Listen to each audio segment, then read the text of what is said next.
जनवरी को जो कुछ भी कांड हुआ वो खुद इन्होंने करवाया। सवाल करना चाहिए अमित शाह से कि लाल किले में कैसे कोई घुसा, आपकी इन्वेस्टिगेटिव एजेंसी कहाँ थी, आपकी पुलिस, आपकी सिक्योरिटी कहाँ थी? जवाब अमित शाह को देना है। अमित शाह का रेजिग्नेशन मांगते हैं। रिहाना के साथ 7 और लोग हैं बॉलीवुड के, जिन्होंने कल ट्वीट किया है और कहा है कि किसान आंदोलन के साथ क्या हो रहा है, किस तरह से डेमोक्रेटिक अधिकारों पे हमले किए जा रहे हैं। देखिए, कंगना रनौत को सीरियसली लेना ही नहीं चाहिए।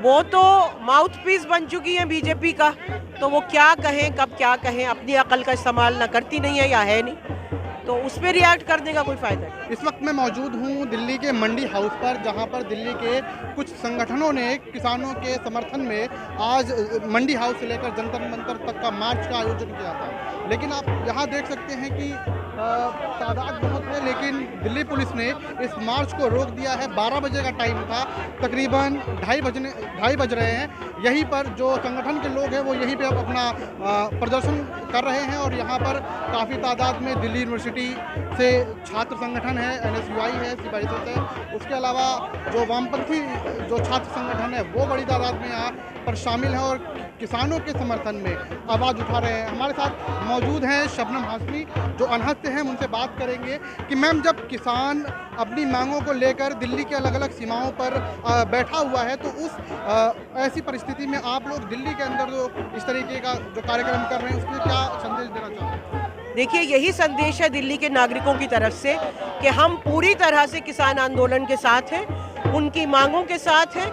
हम भी ये कह रहे हैं कि तीनों काले कानूनों को रद्द किया जाए, MSP का कानून बनाया जाए और जिन किसानों को इन्होंने अरेस्ट किया 120 को, उनको रिहा किया जाए। जिन जर्नलिस्ट पे झूठे आरोप लगा के FIR लगाई, उस FIR को रद्द किया जाए। ये हमारी डिमांड है। हम ये संदेश दे रहे हैं किसानों को कि दिल्ली की जनता आपके साथ है। आप लोगों के साथ कौन कौन से संगठन आज यहाँ पर शामिल हैं जो इस मार्च का हिस्सा बनने के लिए आए थे? यहाँ पे 20 से ऊपर संगठन है। उसमें जो मेरा अंधन संगठन है, आयसा है, उसमें एपवा है, उसमें KYS है, मुझे सबके नाम याद नहीं है, बहुत सारे संगठन हैं। मतलब महिलाओं के संगठन है, छात्रों के संगठन है, JNU-SU है और सिविल सोसाइटी के संगठन है। 12 बजे का टाइम दिया गया था, आप लोगों को जंतर मंतर तक जाना था। किस वजह से पुलिस ने पुलिस ने आप लोगों को यहाँ पर रोक रखा है? ऊपर से अमित शाह का ऑर्डर आया होगा। डरते हैं हमारी आवाज़ों से, जनता की आवाज़ों से सरकार को डर लगता है, इसलिए वो सोचते हैं कि इस तरह से घेराबंदी करके इनकी आवाज़ों को बंद कर दो, इनको जनता तक मत पहुँचने दो, लेकिन ये सिर्फ उनकी बेवकूफ़ी है। जिस तरीके से तस्वीरें आ रही हैं जो अलग अलग दिल्ली के बॉर्डर्स हैं, वो दरअसल तस्वीरों से लग नहीं रहा कि वो दिल्ली के बॉर्डर पर, वो लग रहा है कि LAC या LOC है।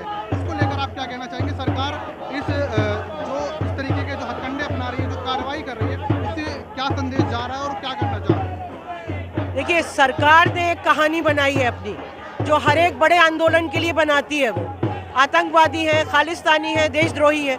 तो वो तो ये संदेश दे रही है कि देखो, हमने देशद्रोहियों को घेराबंदी कर दी। अपनी तरफ से वो ये संदेश दे रही है गोदी मीडिया का इस्तेमाल करके। लेकिन ये बहुत शर्मनाक है, ये संविधान के खिलाफ है। संविधान किसी भी नागरिक को आंदोलन करने की इजाज़त देता है और ये अंतर्राष्ट्रीय स्तर पे बहुत बड़ी बदनामी हो रही है इस देश की। ये इस सरकार की समझ में नहीं आता।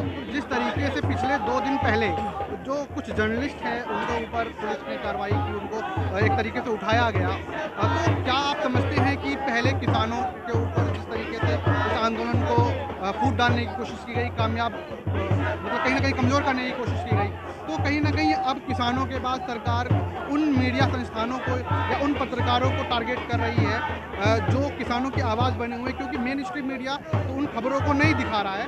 तो क्या सरकार को ये लगता है कि जिस तरीके से इंटरनेट बंद किए जा रहे हैं, कई जगह शटडाउन है और पत्रकारों के ऊपर कार्रवाई है, उसको लेकर आप क्या कहना चाहेंगे? आप सही कह रहे हैं कि आवाज़ें दबाने के लिए कि जो कुछ देश में हो रहा है वो कहीं बाहर ना पहुंचे, और जो ज़्यादातर आवाज़ें सोशल मीडिया के जो पोर्टल्स हैं, जो YouTube चैनल हैं, उनके माध्यम से आवाज़ें बाहर पहुंच रही हैं। उस पत्रकार को सिर्फ इसलिए गिरफ्तार किया गया क्योंकि उसने इनका पर्दाफाश कर दिया था कि कुछ इलाकों में जो RSS BJP के लोग हैं वो पेट्रोल बम फेंकने वाले थे किसानों के जो ट्रैक्टर रैली थी उस पर, इसलिए उसको उठाया गया। क्योंकि वो सच्ची बात बोल रहा था।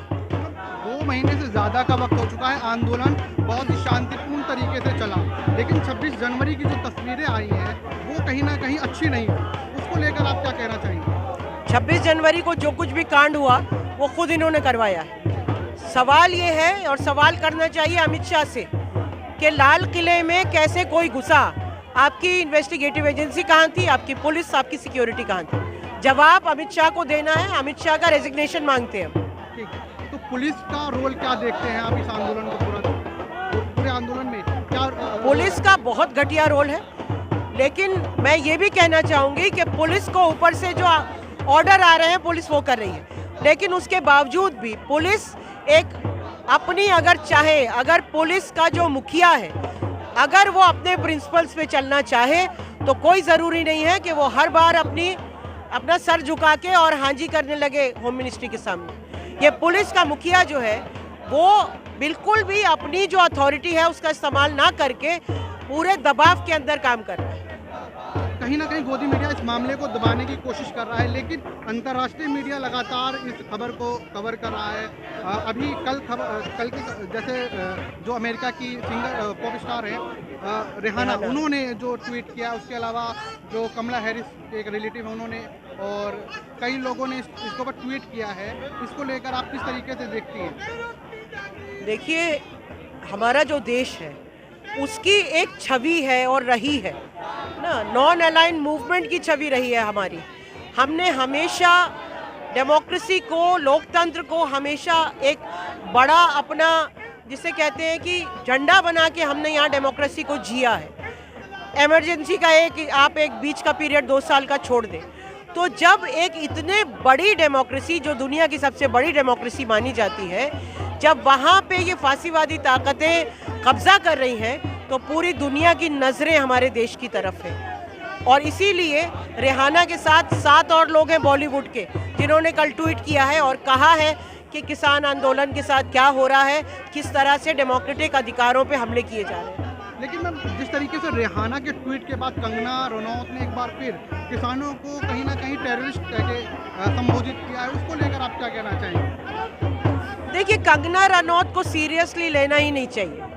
वो तो माउथ पीस बन चुकी है बीजेपी का, तो वो क्या कहें कब क्या कहें, अपनी अकल का इस्तेमाल ना करती नहीं है या है नहीं, तो उस पर रिएक्ट करने का कोई फ़ायदा नहीं। सरकार का जो रवैया है उससे लग नहीं रहा है कि कोई इसका हल निकालने के मूड में सरकार है, और किसानों ने भी अपने ऐलान कर दिया है कि अक्टूबर तक वो आंदोलन को जारी रखने की तैयारी कर रहे हैं। तो क्या लगता है कि इस आंदोलन का क्या नतीजा निकलने वाला है?